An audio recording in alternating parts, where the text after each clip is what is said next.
জয় যিশু সকলকে। আশা করছি সকলে অনেক অনেক ভালো আছেন, সুস্থ আছেন। এই নতুন বছরের নতুন শুভেচ্ছা জানিয়ে আমি অনেক দিন পর একটা দাদার ভিডিও ছাড়তে চলেছি।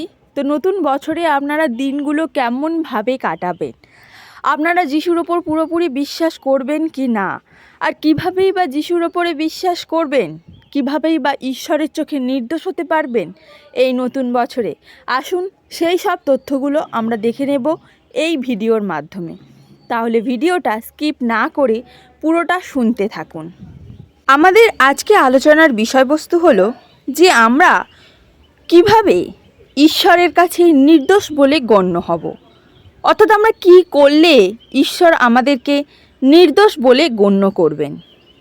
ঈশ্বরের কাছে নির্দোষ বা তার আপনজন হবার জন্য ঈশ্বরের বক্তব্য কী, ঈশ্বর কি চান।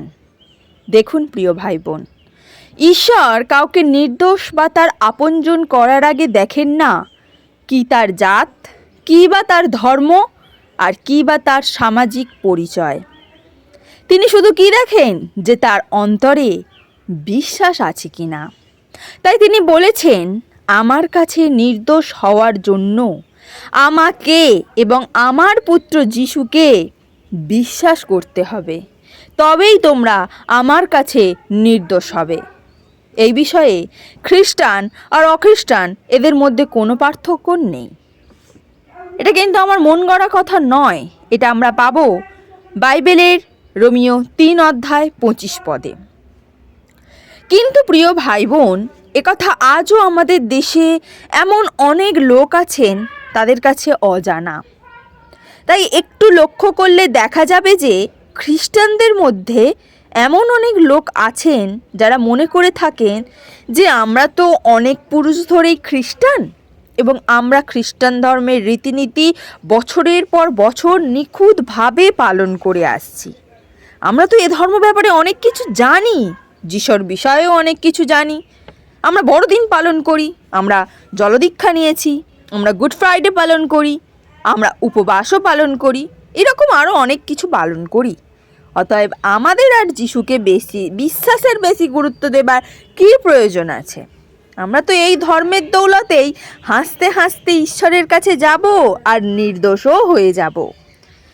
দেখুন প্রিয় ভাই বোন, তাদের উদ্দেশ্যেই বলি, আপনারা শুনেছেন তো এই ব্যাপারে ঈশ্বর আপনাদের জন্য কি কথা বলেছেন। তিনি এই কথাই বলেছেন, তোমরা যিশুর বিষয়ে যতই জানো না কেন, যতই ধর্মীয় রীতি পালন করো না কেন, তবুও এসবের দ্বারা তোমরা কিন্তু আমার কাছে নির্দোষ হতে পারবে না। সবার আগে আমাকে এবং আমার পুত্র যিশুকে অবশ্যই বিশ্বাস করতে হবে। কি বিশ্বাস করতে হবে? যে আমি একমাত্র ঈশ্বর, আমি ছাড়া আর কোনো ঈশ্বর নেই। আমি তোমাদের সৃষ্টিকর্তা, পিতা, প্রতিপালক এবং বিশ্ব ব্রহ্মাণ্ড আমি চালাচ্ছি, এবং আমি নিজে স্বর্গ থেকে এই পৃথিবীতে যিশুকে এনেছি যাতে তোমাদের পাপের বোঝা মাথায় নিয়ে ক্রুশে নিজের প্রাণ দিতে পারে। এবং দেখো, আমার পুত্রও তো নিজে সেটা করে দেখিয়েছেন। তাই জানবে, শুধুমাত্র এই কাজকে বিশ্বাসের জন্যই তোমরা আমার চোখে নির্দোষ হতে পারবে। আবার অপরদিকে দেখুন, অখ্রিস্টান বা অন্য ধর্মের লোক, যেমন হিন্দু, মুসলমান, বৌদ্ধ, জৈন ইত্যাদি, তারা এটাই মনে করে থাকেন যে আমরা তো খ্রিস্টান নই, আমরা খ্রিস্টান ধর্মের রীতিনীতিও কিছুই পালন করি না, যিশুর সম্বন্ধে বড় কিছু জানিও না, তাহলে তো আমাদের পক্ষে কোনো দিনই ঈশ্বরের চোখে নির্দোষ হবার বা তার আপনজন হবার কোনো সুযোগই নেই। অতএব তারা হতাশার মধ্যে ভুগতে থাকে। তাদের উদ্দেশ্যে এই কথাই বলি, প্রিয় ভাই বোনেরা, এটাও আপনাদের একটা ভুল ধারণা। কারণ ঈশ্বর আপনাদের জন্য চিন্তা করেন, আপনাদেরকেও ভালোবাসে, আর তাই তো আপনাদের জন্য শাস্ত্রে একটা সুন্দর কথাও বলেছেন, যা পাবো গালাতীয় 3:8 পদে।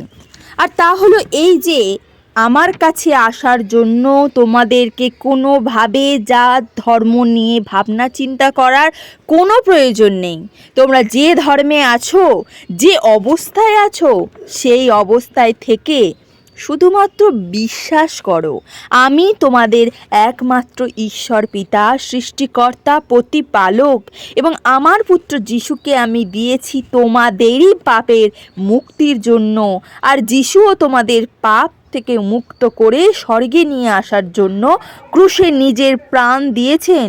শুধুমাত্র এই বিশ্বাসের জন্যই তোমরা আমার কাছে নির্দোষ বলে গণ্য হবে, আমার আপনজন হতে পারবে। এবার বলুন তো, এর পরেও আপনাদের মনে অন্য ধর্মের লোকেরা আপনাদের যিশুর কাছে না আসার কারণ থাকতে পারে? কারণ এই বিশ্বাসই আপনাকে ঈশ্বরের চোখে নির্দোষ ভাই বোনেদের কাছে সবার কাছে আমার ভিডিওটা এইটুকুই। কেমন লাগলো অবশ্যই কমেন্ট বক্সে জানাবেন। যারা চ্যানেলে নতুন অবশ্যই চ্যানেলটাকে সাবস্ক্রাইব করে রাখবেন। দেখা হচ্ছে পরের ভিডিওতে। ততক্ষণ ভালো থাকবেন, সুস্থ থাকবেন। নিজের প্রাণ বিসর্জন দিয়েছেন।